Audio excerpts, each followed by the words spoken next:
Something that gets me wondering all the time is, what if Paper Mario never went wrong? You know what I mean? What if Paper Mario never took that route and changed its formula and changed pretty much everything that it was known to be from Paper Mario 64 and the Thousand Year Door?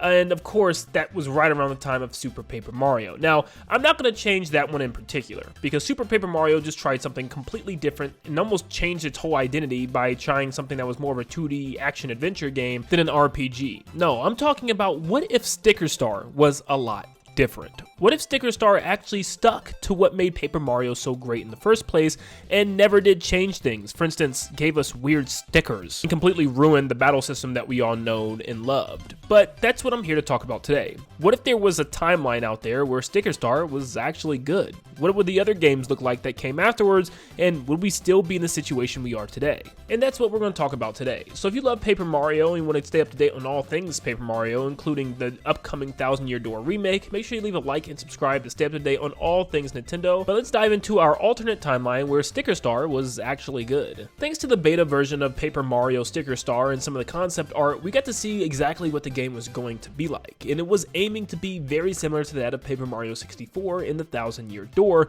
but just on a handheld version, and that was going to be awesome. Mario did in fact have partners. There were original characters slash enemies, for instance a Monty Mole King boss battle, and just a lot of variety that made it unique and stand out. And you could even tell from the background environments that yes, this game was going to be very different and be a lot more unique than what it originally is. And honestly, it's a night and day difference between what we were going to get compared to what we actually got. Nintendo was essentially just going to give us what we expected. A sequel game that comes after Paper Mario 64 and the Thousand Year Door and plays very similar, but probably on a smaller scale thanks to it being on a handheld. Now, it did look like some things were going to stay, like paperization still seemed to be a thing and something with stickers was there, but the battle system did look still very simplistic compared to, you know, what it changed and decided to do with the sticker book and simply using stickers and no level up system. It was just different.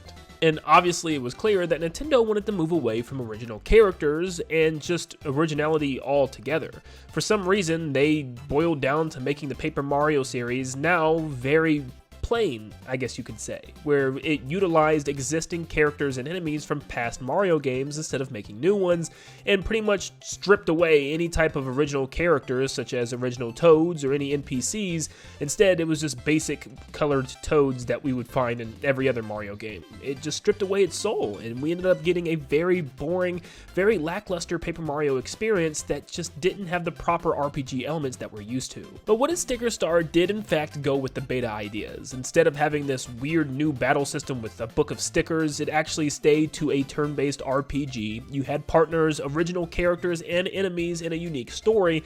Where would we be in the future? Well, if the beta did take the place of what we got now, Color Splash probably would have been a lot different as well. Now, it's a little harder to say with Color Splash because we don't really have any information on a beta version, and we only have a couple pictures of concept art based on some other enemy and character designs. But if Sticker Star would have stayed with the original Paper Mario formula, it's safe to say that Color Splash would have also as well, and we probably would have had original characters and enemies. Now, the locations from Paper Mario Color Splash were actually pretty good. There were some unique locales, and the only real problem was the battle system and also probably the story. There was no real, unique story to follow. It was pretty simple and pretty basic. You just went around to all these worlds and filled in colorless spots. But yes, the battle system was just very bad. Instead of a book of stickers, you now had cards. So honestly, if Sticker Star was different, this could have been different by just having a, normal turn-based battle system and also having partners alongside Mario.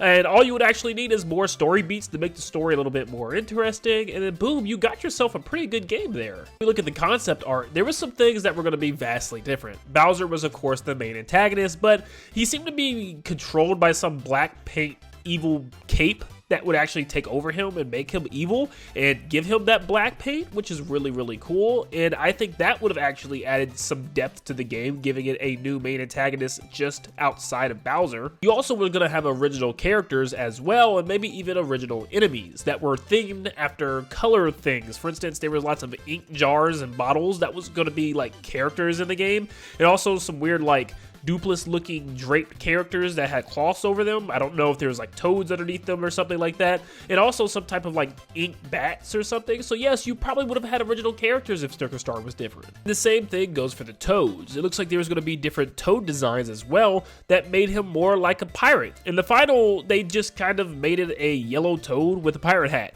That was it. Where originally they looked like they was going to change the color of his head, like a black outline with yellow dots. They were going to give him a pirate clothing and stuff like that, and maybe even different skin hues, but they didn't do any of this, which is just weird that they didn't want to do any type of designs for the toads. So all toads pretty much looked and stayed the same. Yes, Paper Mario Color Splash could have been a lot different, and it could have actually been a game that a lot of people enjoyed more than they did, and that's kind of sad. Once again, if Sticker Star was just a little different, and once again, if Sticker Star and Color Splash were both different, that means Origami King probably would have been different as well. Now, I'm a true fan of Paper Mario the Origami King. I actually thought it was extremely fun, and I even had some fun moments with the battle system, but there still could have been some classic Paper Mario in there. I still feel like the battle system should have just been a turn-based RPG at the end of the day, but some of the locations and the open-endedness that they had in this game kind of felt fresh and fun, and this game did have a certain feeling to it. I loved the boss battles, and I loved the characters, and I loved a lot of things that they did with it. It still just had that Sticker Star / Color Splash feel, but definitely was a step in the right direction. But what if everything was different? Well, for one, we would have had actual partner characters, not just temporary Toad or temporary Bowser Jr. or temporary Bob the Bomb Mob or temporary whatever we had, but yeah, actual partner characters that would join you and aid you in battle and had their own movesets.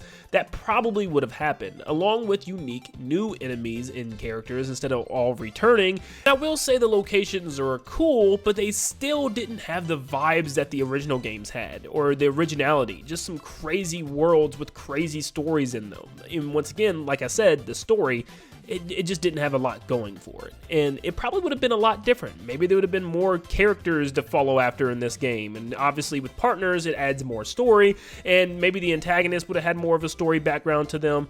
There could have been a lot more. But of course, it still felt like Nintendo was holding the reins on Intelligent Systems and not letting them fully open up to the Paper Mario potential that they had in the past. But it would have been a lot different if Sticker Star and Color Splash were different. Let's back up and look at everything as a whole. If Sticker Star, Color Splash, and Origami King did what the original games did from Paper Mario 64 and the Thousand Year Door, how different would the series be today? Well, even if these games did follow the traditional Paper Mario formula, it may not have felt like the Thousand Year Door. The Thousand Year Door is just such a different feeling game. It does so much differently. The story just feels different. The enemies and characters and partners just feel different.